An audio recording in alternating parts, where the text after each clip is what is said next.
बिस्मिल्लाहिर्रहमानिर्रहीम। अस्सलाम वालेकुम स्टूडेंट। हम लिवरेज का चैप्टर डिस्कस कर रहे थे। प्रीवियस वीडियोस के अंदर हमने उसका इंट्रोडक्शन, उसके बाद break even point, break even के बाद operating leverage, financial leverage and total leverage discuss कर चुके हैं। और इस वीडियो के अंदर हम एक लॉन्ग क्वेश्चन अटेम्प्ट करते हैं। तो क्वेश्चन है जी ST 13.1, गिटमैन की बुक का ST है 13.1। फर्स्ट रीड आउट करते हैं फर्स्ट इसको। तो कहता है TOR मीन कंपनी का नाम है। Most recently sold 100,000 units. तो 100,000 यूनिट्स एट द प्राइस है जी 7.5। इट्स वेरिएबल ऑपरेटिंग कॉस्ट दे दी 3 पर unit and fix operating cost दे दी 25,000। एनुअल इंटरेस्ट दे दिया जी उसने 80,000 का एंड फर्म 8,000 शेयर्स हैं एंड डिविडेंड दिया हुआ 5 पर शेयर। ओके जी। उसके बाद इट करंटली 20,000 शेयर्स ऑफ कॉमन है और टैक्स ब्रैकेट जो है 40% है। रिक्वायरमेंट 1 देखते हैं। सबसे पहली रिक्वायरमेंट कहता है at what level of sale would the firm break even on the operation. चले जी, ब्रेक इवन पॉइंट क्या था? जहां पर नो प्रॉफिट नो लॉस आता है जी। सबसे पहला पॉइंट रिक्वायरमेंट नंबर ए में क्या पूछा हुआ है? उसको हम क्या कहते थे? Operating break even point, OBP, जिसमें हम Q कैलकुलेट करते हैं। फार्मूला था इसका fix cost divide by P minus VC। Data put करें इसमें, Q हमें कैलकुलेट करना है। फिक्स कॉस्ट क्वेश्चन में दी हुई है 250,000, 7.5 एंड 3। डेटा पुट कर दें जी।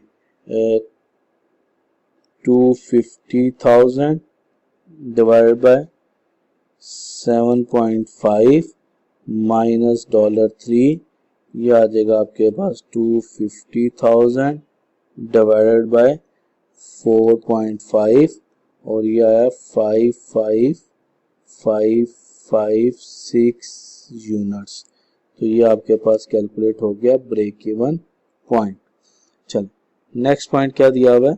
नेक्स्ट पॉइंट लिखा है उसने calculate the firm earning per share, EPS। किस पे? करंट वैल्यू कौन सी थी? ये 10,000, 100,000 एंड 120,000। तो दो एक्टिविटी लेवल के ऊपर EPS निकालना। चले जी, सेकंड रिक्वायरमेंट देखते हैं। Requirement number B, EPS calculate करना है कितने यूनिट्स पे? 10,000। सबसे पहले हम यहाँ पर ले लेंगे सेल यूनिट्स। तो कितने यूनिट्स हैं? सबसे पहले 10,000 यूनिट्स हैं, 100,000 और 120,000 यूनिट्स हैं। तो ये दो यूनिट्स हैं जिनके ऊपर हमें रेवेन्यू EPS कैलकुलेट करना है जी। तो उसमें सबसे पहले हम क्या कैलकुलेट करते हैं? सेल कैलकुलेट करते हैं, सेल रेवेन्यू का फार्मूला क्या था? Q multiply bye P। तो हम डायरेक्ट कैलकुलेट करते हैं। 100,000 को मल्टीप्लाई करेंगे 7.5 से, क्योंकि प्राइस यहाँ पर दी हुई है 7.5। तो मल्टीप्लाई किया तो ये आ जाएगा 750,000 और जब 120 को मल्टीप्लाई करेंगे 7.5 से तो ये आ जाएगा 900,000। ओके, उसमें से हमने क्या करना है? लेस कर देना है वेरिएबल कॉस्ट को। वेरिएबल कॉस्ट का फार्मूला क्या था? Q multiply by VC। Variable cost दी हुई है 3, तो 10,000 को जब 3 से मल्टीप्लाई किया तो ये आ जाएगा 300,000 और 120 को जब मल्टीप्लाई किया तो ये आ जाएगा 360,000। ओके, अच्छा जी, ये इसमें से लेस करना है। इसके बाद इसमें से लेस करनी है हमने फिक्स कॉस्ट लेस करेंगे। फिक्स कॉस्ट क्वेश्चन में गिवन थी यहाँ पर 250,000। तो 250,000 यहाँ से लेस करेंगे और 250,000 यहाँ से लेस करेंगे। जब ये लेस कर देंगे तो हमारे पास नीचे क्या आ जाएगा? EBIT, earning before interest and tax. Calculate करें तो ये कितना आता है? इन दोनों को आपस में सम करना है और फिर उसमें से इसको लेस करना है जी। तो कैलकुलेशन करें तो ये हमारे पास आ जाएगा 200,000 और ये हमारे पास आ रहा है कोई 290,000। ये हमारे पास EBIT आ गया। अब EBIT में से हम क्या निकालते हैं, सबसे पहले हम EBIT में से लेस करते हैं इंटरेस्ट की अमाउंट। और इंटरेस्ट कितना दिया हुआ है उसने क्वेश्चन में मेंशन किया हुआ था, इंटरेस्ट एनुअल चार्जेस 80,000। तो 80,000 का इंटरेस्ट दोनों में से लेस, दोनों साइडों से लेस कर देंगे। तो यहाँ पर भी हमने 80,000 ले लिया और यहाँ पर भी हमने 80,000 ले लिया। जब ये लेस किया तो हमारे पास क्या आ जाएगा, EBT अर्निंग बिफोर टैक्स। अब इसमें से हमने टैक्स लेस करना है और टैक्स की रेशियो क्या दी हुई है 40%। तो सॉरी पहले इसको कैलकुलेट करें, EBT निकाल लें। 200 में से जब 80 गया तो ये हमारे पास आया 120,000 और 290 में से 80 गया तो ये आया 210,000। अब इसके ऊपर 40% जब हम टैक्स लेंगे, 40% टैक्स लेंगे तो 120 का 40% आया 48,000 और 210 का जो 40% आएगा 210 मल्टीप्लाई बाय 40% तो ये आ गया 84,000। जब इसको लेस करेंगे तो ये हमारे पास बन जाएगा EAT अर्निंग आफ्टर टैक्स। तो लेस करें 120 में से 48 तो ये बना 72,000 और ये बन जाएगा 210 में से 84 गए तो 126,000। अच्छा, इसमें से हमने लेस करना है डिविडेंड ऑफ प्रेफर्ड शेयर। अब वो क्वेश्चन में गिवन थे, उसने बताया हुआ था लास्ट में सेकंड 8,000 शेयर्स हैं और 5 पर शेयर है। तो यहाँ पर हम क्या करेंगे, 8,000 मल्टीप्लाई बाय 5, 8,000 मल्टीप्लाई बाय 5 तो 8×40 40,000। तो यहाँ से 40,000 लेस हो गया और यहाँ से भी 40,000 लेस हो गया। जब ये लेस कर देंगे तो हमारे पास क्या बचेगा, earning available for common stock. तो कितनी अमाउंट आ रही है, 40,000 लेस करेंगे तो ये बन जाएगा हमारे पास वो 72 में से 40 गए तो 32,000 और 126 में से 40 गए तो ये बना 86,000। ये हमारे पास ई है। हमें EPS चाहिए तो हम क्या करेंगे, इसको डिवाइड कर देंगे नंबर ऑफ कॉमन शेयर से। तो नंबर ऑफ कॉमन शेयर्स दिए हुए हैं उसने क्वेश्चन में, कितने दिए हुए वो देख लेते हैं एक दफ़ा, 20,000। तो हम यहाँ पर 20,000 से उसको लेस कर देंगे। तो डिवाइड करेंगे 20,000 से और इसको भी डिवाइड करेंगे 20,000 से। जब डिवाइड किया तो नीचे हमारे पास क्या आ जाएगा, EPS आ जाएगा। इसको इस पर डिवाइड करें तो ये आ जाएगा हमारे पास $1.60 पर शेयर और जब इसको इस पर डिवाइड करेंगे तो ये हमारे पास आ जाएगा $4.30 पर शेयर। ये आ गया। तो ये हमारी B रिक्वायरमेंट थी। उसके बाद नेक्स्ट चलते हैं, C रिक्वायरमेंट में क्या कह रहा है, कहता है using the current 750 level of sale. Current level of sale कौन सी थी, ये आपके पास करंट लेवल ऑफ सेल है, ये आपके पास करंट लेवल ऑफ सेल है। तो कहता है करंट लेवल ऑफ सेल को यूज करें at the base, calculate the firm degree of operating leverage. अब यहाँ पर देखें, हम चेंजेस पहले निकाल लेते हैं। तो सबसे पहले तो हमें सेल में चेंज निकालना होता है। तो इधर से इधर जाने में कितना चेंज आया, तो 900 डिवाइड बाय 900 माइनस 750, तो ये हमारे पास बना 900 माइनस 750 तो यह है 150। 150 को अगर 750 पे डिवाइड करेंगे तो 0.2 मीन यहाँ पर आ गया 20% चेंज है पॉजिटिव। अच्छा, अगर हम यहाँ से यहाँ तक देखना चाहें तो 290 माइनस 200 तो 90 difference, 90 divide by 200।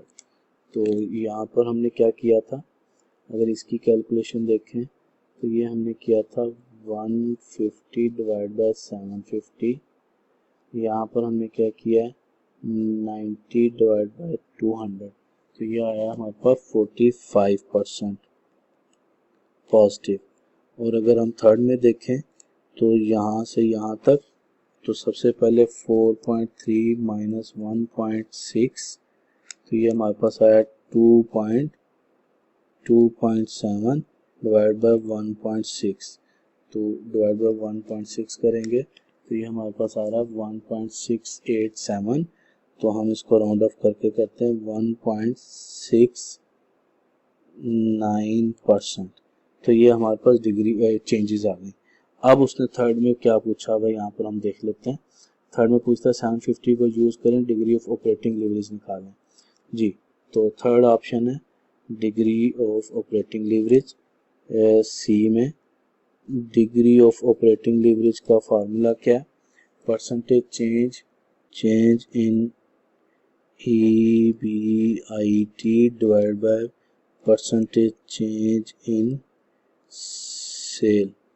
Data put कर दें, परसेंटेज चेंज इन EBIT आया था 45% और ये था आपके पास 20%, तो डिफरेंस आ गया 2.25। इट्स मीन 2.25 टाइम्स ज़्यादा होगा EBIT सेल से। उसके बाद डी ऑप्शन क्या था, डी ऑप्शन में उसने कहा था using EBIT associate 750 level calculate the degree of financial leverage. Okay जी, फाइनेंशियल लीवरेज कैलकुलेट कर लेते हैं। डी में उसने पूछा डिग्री ऑफ फाइनेंशियल लीवरेज, तो उसका formula percentage change in EPS divide by percentage change in EBIT। Data put करते हैं, परसेंटेज चेंज इन EPS आया हुआ 169% और इसको डिवाइड कर देंगे हम 45% पे, तो ये कैलकुलेट होकर कितना बचेगा हमारे पास 3.76 टाइम्स। इट्स मीन कि अगर EBIT $1 से चेंज होगा तो EPS 3.76 टाइम से चेंज हो जाएगा। अच्छा, उसके बाद लास्ट ऑप्शन थी हमारे पास, तो ई पार्ट में उसने दो चीज़ें पूछनी, एक तो उसने कहा कि डिग्री ऑफ टोटल लीवरेज निकालना पड़ेगा और फिर वो निकाल के वो कहते हैं कि अगर सेल के अंदर 50% इंक्रीज आ जाए तो अर्निंग पर शेयर के ऊपर क्या इम्पैक्ट पड़ेगा। तो कैलकुलेट करते हैं ई ऑप्शन में सबसे पहले तो हम लोग डिग्री ऑफ टोटल लीवरेज निकालते हैं। उसके लिए फार्मूला यूज़ करेंगे degree of operating leverage multiply by degree of financial leverage. Data put करते हैं, डिग्री ऑफ ऑपरेटिंग लीवरेज आया था हमारे पास 2.25, डिग्री ऑफ फाइनेंशियल लीवरेज है 3.76, मल्टीप्लाई किया तो टोटल लीवरेज आ गया 8.46। ये आपके पास टोटल लीवरेज। इसका मतलब क्या है कि अगर सेल में 1% चेंज आएगा तो $1 का चेंज आएगा तो EPS के अंदर $8.46 का चेंज आएगा। अब इसी फार्मूले को यूज़ करते हैं, using this formula degree of total leverage का फार्मूला यूज़ करते हैं। अब हमारी नेक्स्ट कैलकुलेशन है कैलकुलेट, तो हम क्या करेंगे degree of total leverage is equal to percentage change in EPS divided by percentage change in sale. तो यहाँ पर डेटा पुट कर देते हैं जी। टोटल लीवरेज हमारे पास आया 8.46 इज इक्वल टू, हमने चेंज इन EPS तो निकालना है और इसको डिवाइड कर देंगे 50% से, तो ये इधर डिवाइड हो रहा है, उधर जाके क्या हो जाएगा मल्टीप्लाई, तो जब इसको मल्टीप्लाई करेंगे तो ये आ रही है वैल्यू 4.23, जिसका मतलब क्या 423%। तो वो कह रहा है कि अगर आपने 50% चेंज किया इन सेल तो आपकी EPS जो है वो चेंज हो जाएगी 8.46 के हिसाब से 423%। तो अगर आप सिंपल 8.46 को मल्टीप्लाई करें, क्योंकि उसने 8.46 टाइम ज़्यादा होना है, तो 50 का 8.46 टाइम ज़्यादा लें तो 423% आएगा। तो ये तो एक फुल फ्लैज क्वेश्चन था। जज़ाकल्लाह, अल्लाह हाफ़िज़।